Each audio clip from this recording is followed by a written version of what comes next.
আলোর অঙ্গীকার বিডি।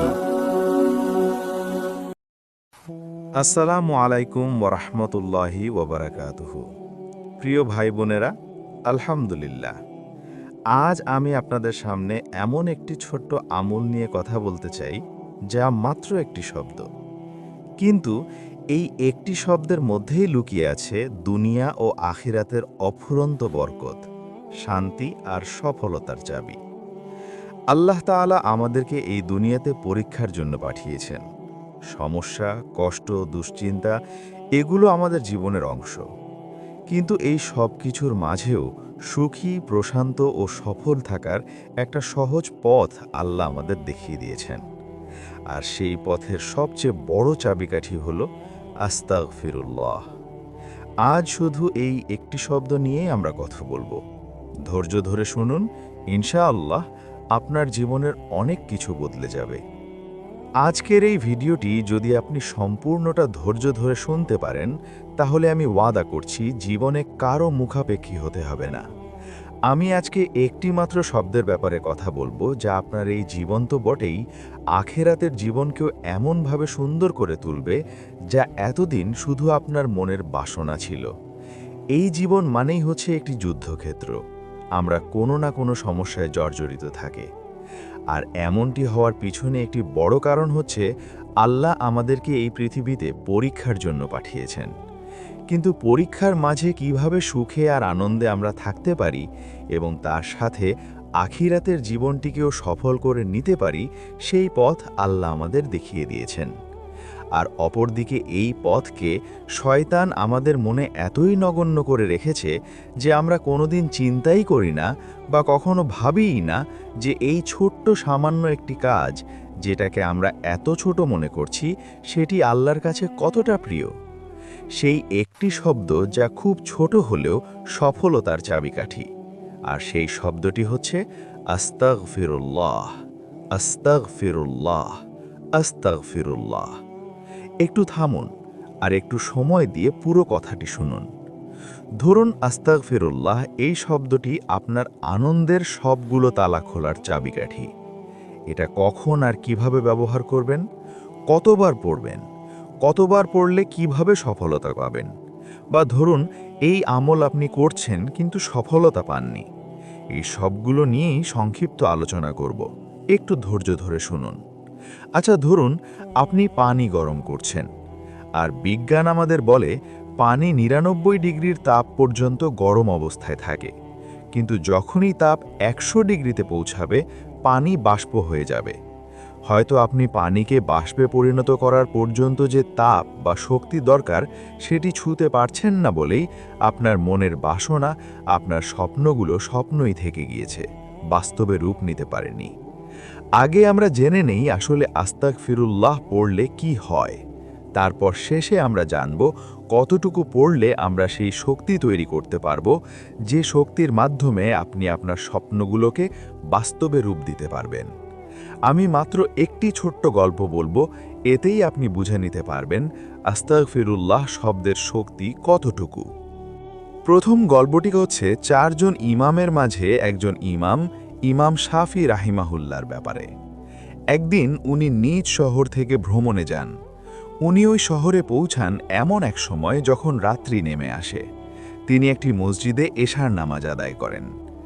নামাজ আদায় করার পর ইমাম শাফি ভাবলেন, রাত হয়ে গিয়েছে, আমি নামাজ আদায় করে এই মসজিদটিতে রাত্রি যাপন করব। তাই তিনি বিশ্রাম করার জন্য নামাজ শেষে মসজিদে শুয়ে পড়লেন। সকাল হলে উনি রওনা দিবেন। কিন্তু মসজিদ থেকে সকল মুসল্লি যখন চলে গেল, মসজিদের খাদিম ইমাম শাফিকে বললেন, জনাব, দয়া করে মসজিদ ত্যাগ করুন, আমি মসজিদে তালা দিব। খাদিম তখন ইমাম শাফিকে চিনতেন না। ইমাম শাফি মসজিদে রাত্রি যাপন করার অনুমতি চাইলে খাদিম এতে রাজি হলেন না এবং ইমাম শাফিকে মসজিদ ত্যাগ করতে হলো। শীতের রাত ছিল। ইমাম শাফি ভাবতে শুরু করলেন, এই অপরিচিত শহরে এত রাতে আমি কোথায় যাব। উনি দেখেন একজন যুবক রুটির দোকানে রুটি বানাচ্ছে। ইমাম শাফি ভাবলেন, আমি ওই রুটির দোকানটিতে আশ্রয় নেই। ওখানে রুটি বানানোর জন্য আগুনও জ্বলছে। এতে আমি ঠান্ডা থেকেও নিজেকে রক্ষা করতে পারবো। ইমাম শাফি ওই রুটির দোকানে গিয়ে যুবক থেকে তার দোকানে রাত্রি যাপন করার অনুমতি চাইলে যুবকটি খুশি মনে ইমাম শাফিকে আশ্রয় দিতে রাজি হল। কিছুক্ষণ অতিবাহিত হওয়ার পর ইমাম শাফির লক্ষ্য করলেন যুবকটি আস্তে আস্তে কিছু জিকির করছে। অনেকক্ষণ এটি দেখার পর ইমাম শাফি যুবককে জিজ্ঞেস করলেন, আমি কি তোমাকে একটি কথা জিজ্ঞেস করতে পারি? যুবকটি বলল, জি অবশ্যই। ইমাম শাফি বললেন, আমি লক্ষ্য করছি তুমি কিছু একটা জিকির করছো। আমি কি জানতে পারি তুমি কি পড়ছো? যুবকটি হেসে বলল, হুজুর, আমি আস্তাগফিরুল্লাহ পড়ছি। এটা শুনে ইমাম শাফি বললেন, এটা পড়ে তুমি তোমার জীবনে কি কি উপকার পেলে? প্রশ্নের উত্তরে যুবকটি বলল, হুজুর, আমার জীবনে আমার প্রতিটি দোয়া, প্রতিটি মনের ইচ্ছা আল্লাহ কবুল করেছেন আস্তাগফিরুল্লাহের বরকতে। কিন্তু আমার একটি ইচ্ছা আছে যা এখনও কবুল হয়নি। ইমাম শাফি জিজ্ঞেস করলেন, আমি কি জানতে পারি কি সেই ইচ্ছা যা এখনও পূরণ হয়নি? উত্তরে যুবকটি বলল, হুজুর, একজন বড় আলেমে দ্বীন যার কথা আমি অনেক শুনেছি কিন্তু কোনোদিন দেখা করার সৌভাগ্য হয়নি। তাই আমার ইচ্ছা আমি যেন সেই আলেমের সাথে সাক্ষাৎ করার সৌভাগ্যটুকু পাই। ইমাম শাফি বললেন, আমি কি জানতে পারি সেই আলেমের নাম কি? যুবকটি বলল, জি অবশ্যই, উনি একজন ইমাম, অনেক বড় আলেম, যার নাম হচ্ছে ইমাম শাফি। এটা শুনে ইমাম শাফি বললেন, আল্লাহ তোমার এই ইচ্ছাটিও পূরণ করে দিলেন। যুবকটি অবাক হয়ে বলল, তা কিভাবে হুজুর?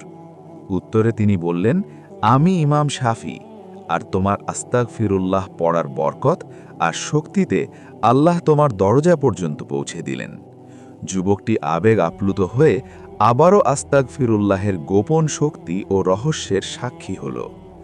আল্লাহ তাআলা কুরআনে বলেন, ফাকুল তুস্তাগফিরু রাব্বাকুম ইন্নাহু কানা গফফারা ইউরসিলিস সামাআ আলাইকুম মিদরারা ওয়ায়ুমদিদকুম বিআমওয়ালিন ওয়া বানিন ওয়ায়াজআল লাকুম জান্নাতিন ওয়ায়াজআল লাকুম আনহারা। অর্থ, আর বলেছি তোমাদের রবের কাছে ক্ষমা চাও, নিশ্চয়ই তিনি পরম ক্ষমাশীল। তিনি তোমাদের উপর মুষলধারে বৃষ্টি বর্ষণ করবেন, তোমাদেরকে ধন সম্পদ ও সন্তান সন্ততি দিয়ে সাহায্য করবেন, তোমাদের জন্য উদ্যান সৃষ্টি করবেন এবং তোমাদের জন্য নদী প্রবাহিত করবেন। সূরা নূহ 10-12।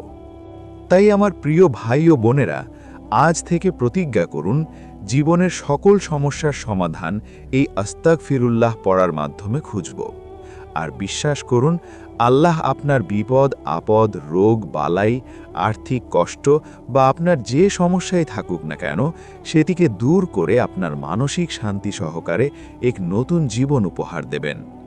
আমার চ্যানেলকে আপনারা সাবস্ক্রাইব করে রাখবেন, কারণ যারা যারা আস্তাগফিরুল্লাহ পড়েছে তাদের জীবনের বাস্তব অভিজ্ঞতা এবং তারা জীবনে কি অলৌকিক ঘটনাগুলো সম্মুখীন হয়েছে, তাদের জীবনগুলো কিভাবে পরিবর্তন হয়েছে, আমি আপনাদের সামনে তুলে ধরব। তাই সাবস্ক্রাইব করে রাখবেন এবং ভিডিওকে লাইক দেবেন, যাতে অন্যান্য মুসলিম ভাই বোনেদের কাছে পর্যন্ত এই ভিডিওটি পৌঁছাতে পারে। সবাই ভালো থাকবেন। আসসালামু আলাইকুম ওয়া রাহমাতুল্লাহি ওয়া বারাকাতুহু।